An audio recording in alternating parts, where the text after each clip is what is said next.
Olá, eu saúdo a todos com a graça e a paz do Senhor.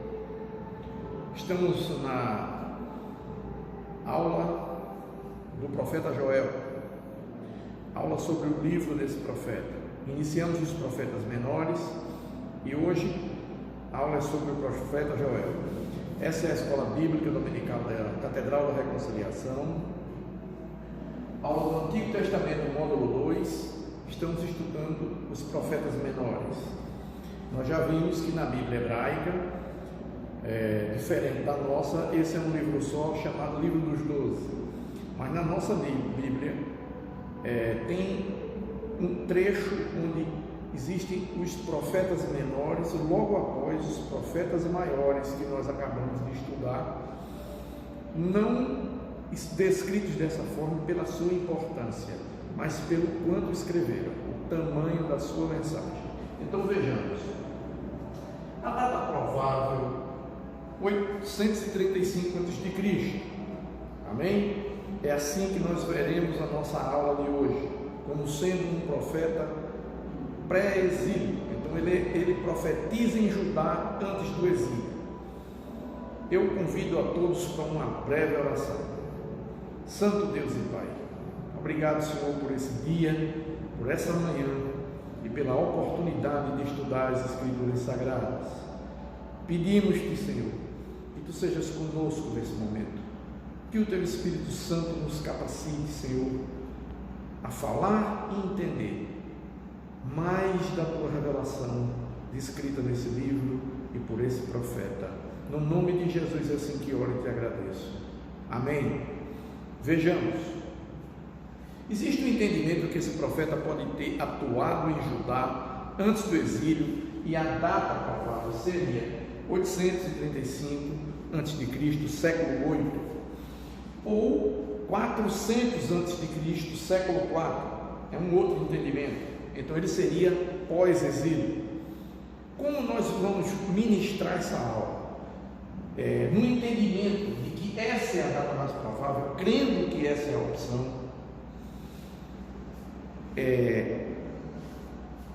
nesse caso,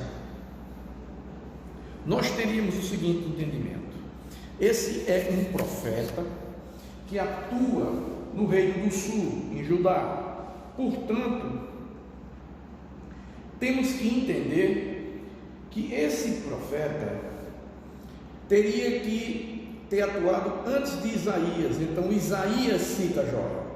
Se nós estivéssemos dando essa aula no entendimento de que esse era um livro do século 4, Joel tinha citado Isaías, entende? Teremos aqui o entendimento também de que é a primeira vez que vai se anunciar o dia do Senhor. Ele é o primeiro a anunciar o dia do Senhor. O versículo chave é o versículo 28 do segundo capítulo de Joel, e a palavra-chave para esse livro é julgamento.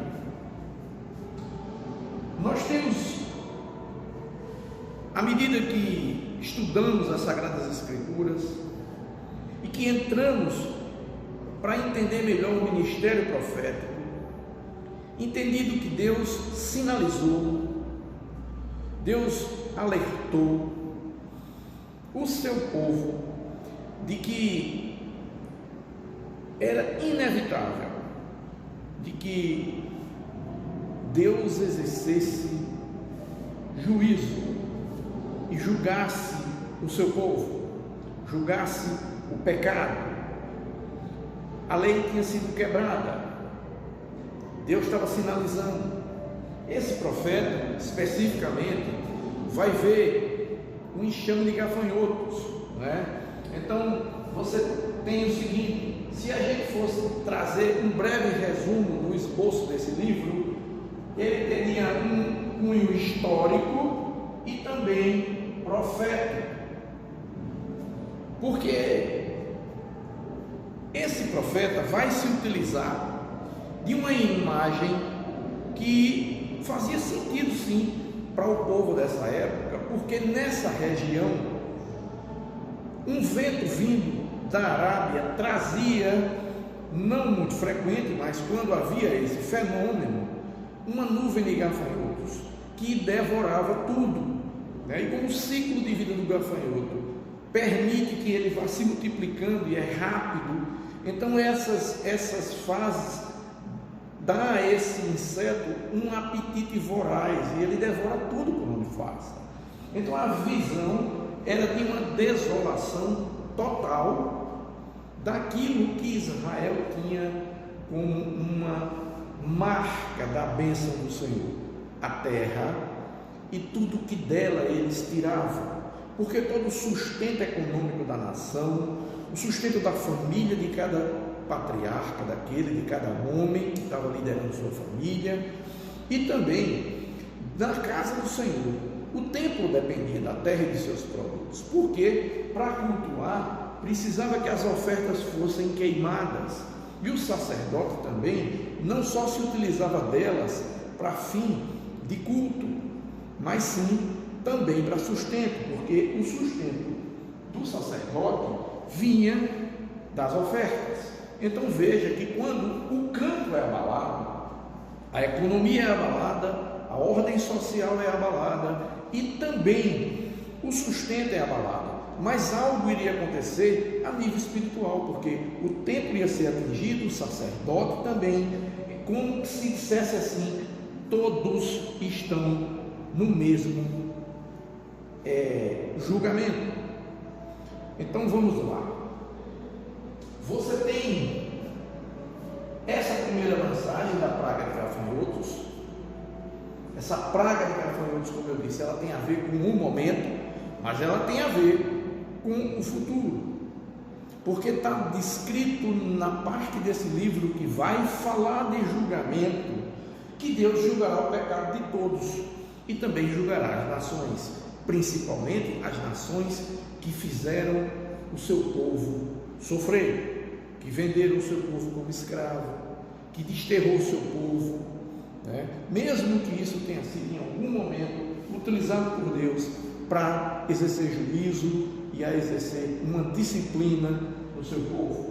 Outra mensagem é o dia do Senhor, o dia desse julgamento. Então são duas mensagens importantes. Essa mensagem de que Deus julgaria,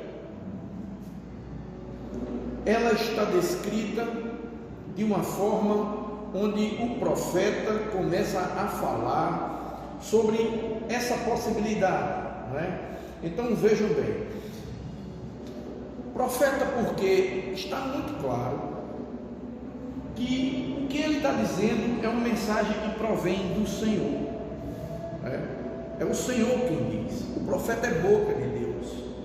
Então vejamos que você tem aqui duas mensagens, é a parte mais central dessa mensagem, mas também nós temos duas doutrinas.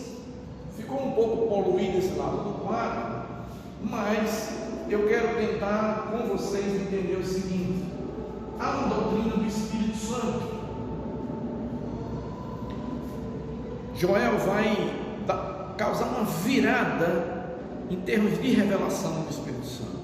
No Antigo Testamento, o Espírito Santo geralmente era descrito como o Espírito do Senhor, e era esse Espírito que capacitava, que comissionava, que protegia e que conduzia aquele que era escolhido. Mas essa virada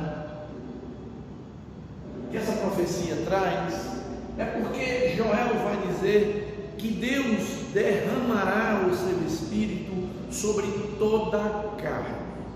Então, ricos e pobres, homens e mulheres, velhos e crianças, todos iriam ter esse derramamento.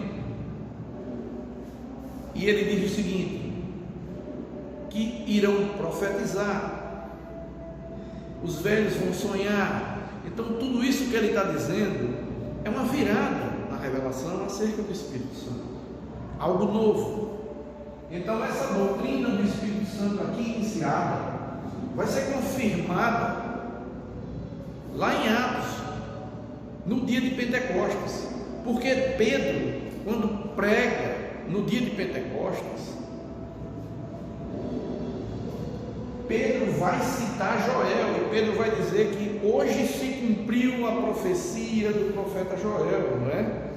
Pedro vai dizer que essa profecia está se cumprindo, não é? Logicamente, o próprio Pedro depois vai nos dar um entendimento, lá na sua segunda carta, de que esse cumprimento se deu parcialmente,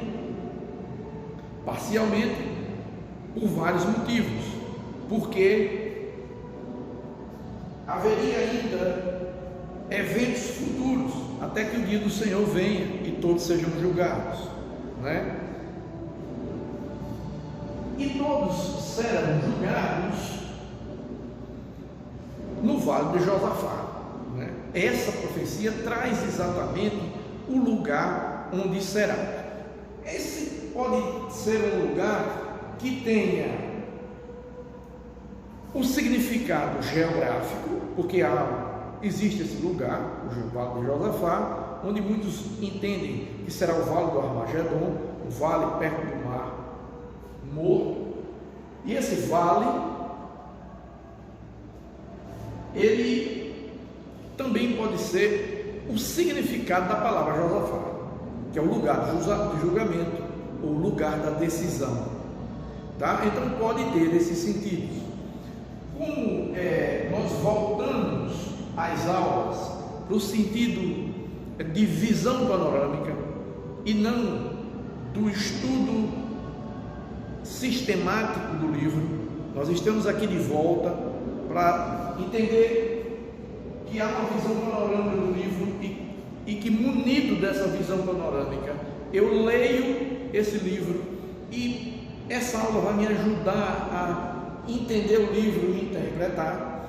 Então nós voltamos para esse conceito, onde nós estamos aqui hoje, vendo uma visão panorâmica, um esboço é oferecido e nós seguimos nesse entendimento de que o livro foi escrito no pré-exílio, que ele é o primeiro a falar no dia do Senhor, e é nesse sentido que nós seguimos esse entendimento. Há uma segunda doutrina, a doutrina da salvação. Aqui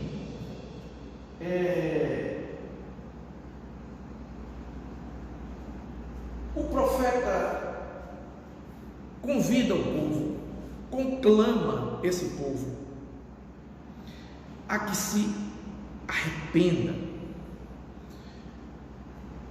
e ele pede uma assembleia solene, é algo importante. Ele vai pedir a esse povo que dobre o joelho em oração, ele pede jejum. Então veja a sequência, né? Jejum, oração, arrependimento, para que Deus pudesse salvá-los.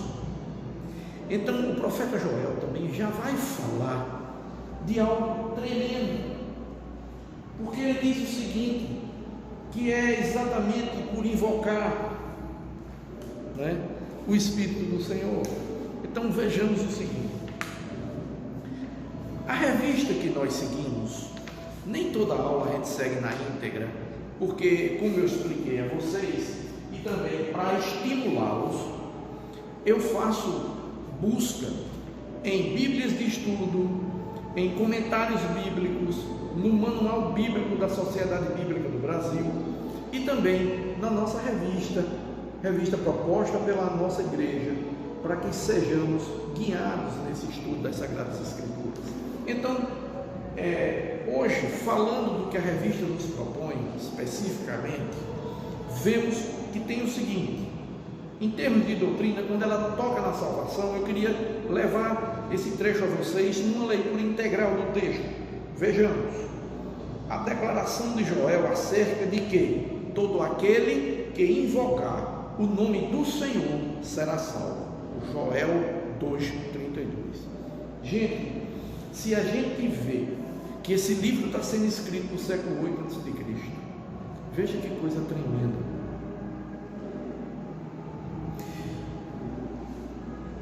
Repercute na compreensão cristã da salvação, apresentada por todo o Novo Testamento, assim diz a revista.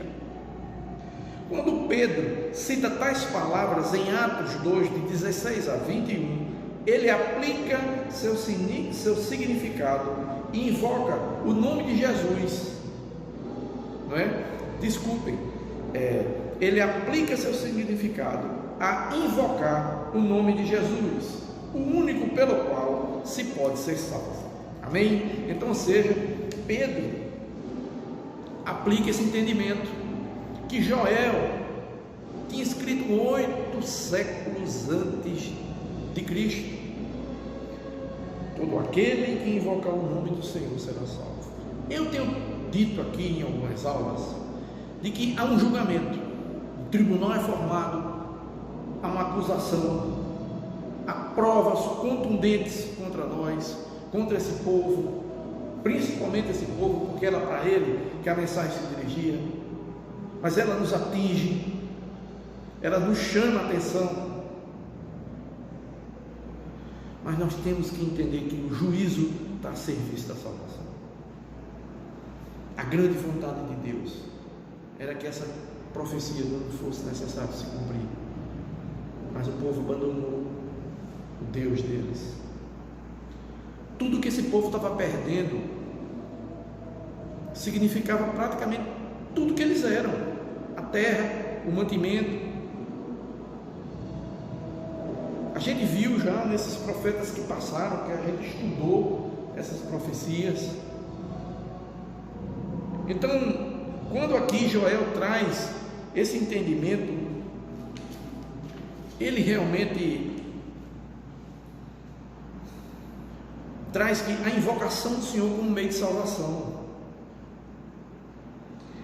Veja que já aparece em Joel, não apenas no sentido que o Novo Testamento aplica, isto é, salvação espiritual dos pecados por meio da fé. O profeta incentivava o povo a buscar e clamar a Deus em busca de salvação dos problemas sociais e como consequência do arrependimento. Então vejam bem, Joel já traz essa possibilidade de que se o povo se arrependesse e buscasse a Deus, Deus os pouparia e restauraria a nação. Ele deixa essa promessa. Vejamos o seguinte: a principal relação, na realidade, de Joel e o Novo Testamento é, na realidade, o dia do Pentecostes, que nós já citamos, porque é o cumprimento do que está descrito, cumprimento parcial, mas é o cumprimento. A segunda parte do cumprimento, acerca dos sinais do céu, ainda não se cumpriram e estão reservadas para pouco antes do fim. E aí Pedro, mais uma vez, cita num trecho de Joel, por completo, para destacar a oferta universal da salvação aos que creem, conforme Joel 2:32. Amém? Queridos, esse é um profeta que nós, como dissemos no início da aula, não conhecemos sua origem, tem o nome do seu pai, mas a sua origem, a sua história não é conhecida. O significado do seu nome é que o Senhor é Deus, né? A única coisa que conhecemos é o nome do seu pai, Betuel. O rei propriamente era Joás. O foco desse profeta é o dia do Senhor, ele está chegando. O verso-chave, verso 7 do capítulo 2, ele sugere aqui também outro verso. Então o verso 7 do capítulo 2 também é proposto como verso-chave. Vamos acrescentar. A palavra-chave, como aqui também está, é julgamento. E a figura do Messias é como sendo aquele mestre da justiça. Teremos um novo ensinador da justiça. Sobre esse trecho, eu quero trazer para vocês algo tremendo. Eu, lendo algumas aulas, algumas anotações, há uma promessa, não é?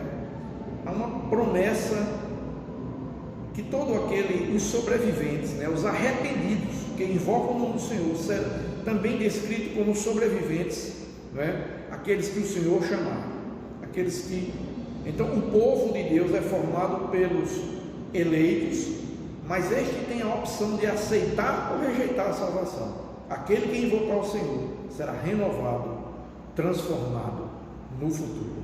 Amém? Então vejamos o seguinte: esse profeta já traz algo de sensacional, excelente. Então teremos um mestre do ensino. Jesus é sempre aquele que vem à frente, liderando, e nesse dia também será assim. Amém? Eu quero saudá-los, desejá-los que tenham um domingo de paz, de culto e descanso para uma semana abençoada. Tchau, até a próxima aula.